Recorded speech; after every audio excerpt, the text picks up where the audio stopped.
ফাহাদের মতো শিশু বাচ্চাকে হত্যা করেছে, আবু সাইদের মতো টাটকা তরুণকে রংপুর বিশ্ববিদ্যালয়ে তাকে হত্যা করেছে, মুগ্ধতে চিৎকার করে বলেছে পানি লাগবে পানি, তাকে হত্যা করেছে। এত মাসুম বাচ্চা, এত তারুণ্য, এত শিশু হত্যা করে তিনি তার রাজ সিংহাসনকে টিকিয়ে রাখার চেষ্টা করেছেন। এই সংস্কারের নামে কালক্ষেপণ করে শুধু এইটা নিয়ে বাদানুবাদ এবং এটা নিয়ে তর্ক বিতর্ক চললে পরে আমাদের যে প্রধান অবজেক্টিভ, বাংলাদেশের মানুষ 17 বছর তারা ভোট দিতে পারেনি, অবাধ ও সুষ্ঠু নির্বাচনকে আকাশের দূরতম তারা করে দেওয়া হয়েছে। মানুষ শুধু শোনে জানে, কিন্তু আসলেই কোনো অবাধ সুষ্ঠু নির্বাচন হয়নি। এগুলো তো নিশ্চিত করতে হবে। ডক্টর মোহাম্মদ ইউনূস সাহেবের যে সরকার, এই সরকারকে সমস্ত গণতান্ত্রিক রাজনৈতিক দল সমর্থন করেছে। উনি একজন গুণী মানুষ নিঃসন্দেহে, তিনি বাংলাদেশের জন্য সম্মান বয়ে নিয়ে এসছেন, কিন্তু তাকে কোন ধরনের বিভ্রান্তির মধ্যে যদি কেউ ফেলে, এটা তখন মানুষের কাছে বড় প্রশ্ন হবে। আপনি অবাধ সুষ্ঠু নির্বাচনের জন্য আপনি তারিখ ঘোষণা করুন। রাজনীতির মূল উদ্দেশ্যই তো হচ্ছে মানব সেবা।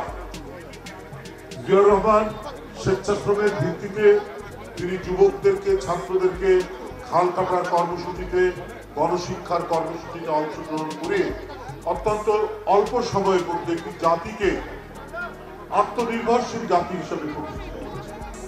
একটি জাতিকে নিজস্ব মেরুদণ্ডের উপর দাঁড়াতে তিনি সক্ষম হয়েছেন।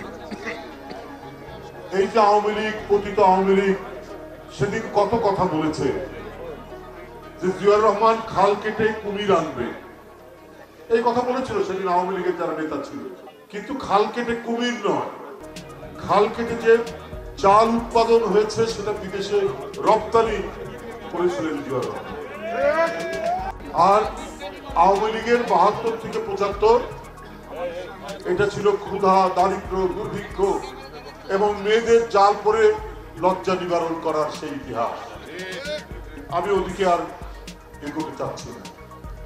আমি শুধু বলছি যে আপনারা এখন যে কীর্তিকলাপ আপনাদের ফাঁস হচ্ছে, ক্ষমতায় থাকা অবস্থায় আমরা বিভিন্ন ভাবে আমরা জানতে পারতাম, মানে মিথ্যাকে তো আর ঢেকে রাখা যায় না, এটা প্রকাশিত হবেই। শেখ হাসিনা বলেছিলেন নিজেকে যে সবাইকে কেনা যায়, আওয়ামী লীগের লোকদেরকে, আওয়ামী লীগের লোকের সবকে কেনা যায় কিন্তু শেখ হাসিনাকে কেনা যায় না বলেছিলেন, শেখ হাসিনা বলেছিলেন। কিন্তু আপনি তো কত নিয়েছেন এইটা আপনি বলেননি।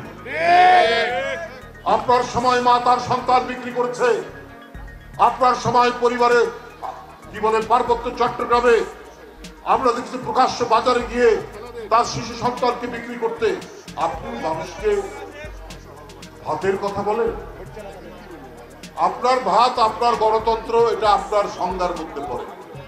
আপনার গণতন্ত্র মানেই হচ্ছে ভোটাররা ভোট দিতে যাবে না, এটা যারা বিশ্বাস করে তারা শেখ হাসিনার গণতন্ত্রে বিশ্বাস করে। দিনের ভোট রাত্রে হবে, মিডনাইট নির্বাচন, এটা হচ্ছে শেখ হাসিনার গণতন্ত্র।